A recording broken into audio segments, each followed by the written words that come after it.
Simon and I are going to tell you some things, right? Where is he? On our walk home. Okay, things I recommend for the arena. So in the arena you have 1 to 2 gates, right?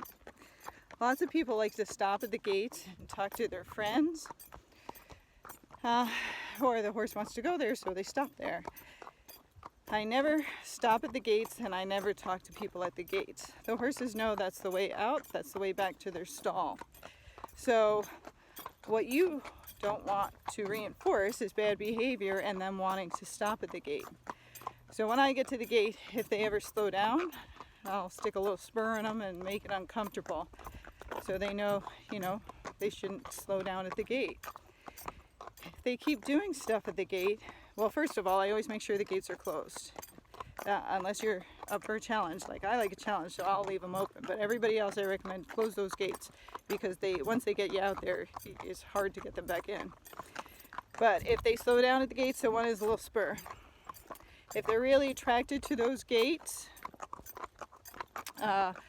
then I will do things that they do not like to do at the gates. So side passing, I'll practice that there. Might turn on the forehand, might turn on the haunches, going forward and backing up, doing that over and over again.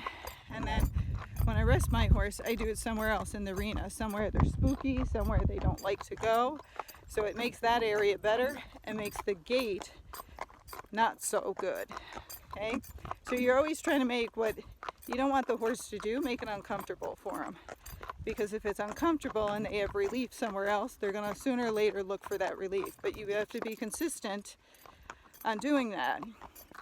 Now when I stop the horse to rest or take a break, as long as I can, no one else is in the arena and I'm not blocking it, I stop them on the rail.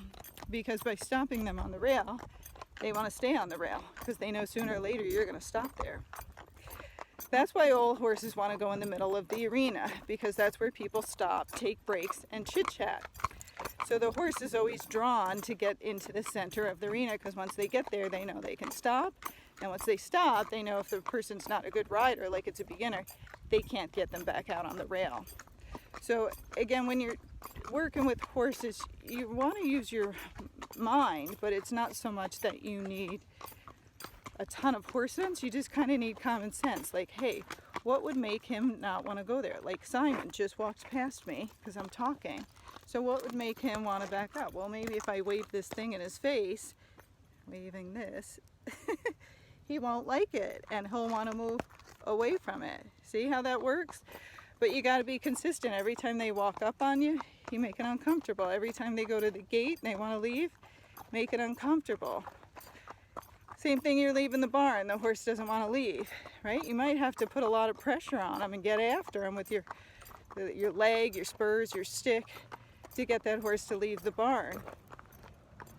And then, you could just ride up the hill, get off, stop, give him some food, and loosen their girth, hang up there for a while and graze them. And then walk back. So what did you just do? You made being at the barn uncomfortable.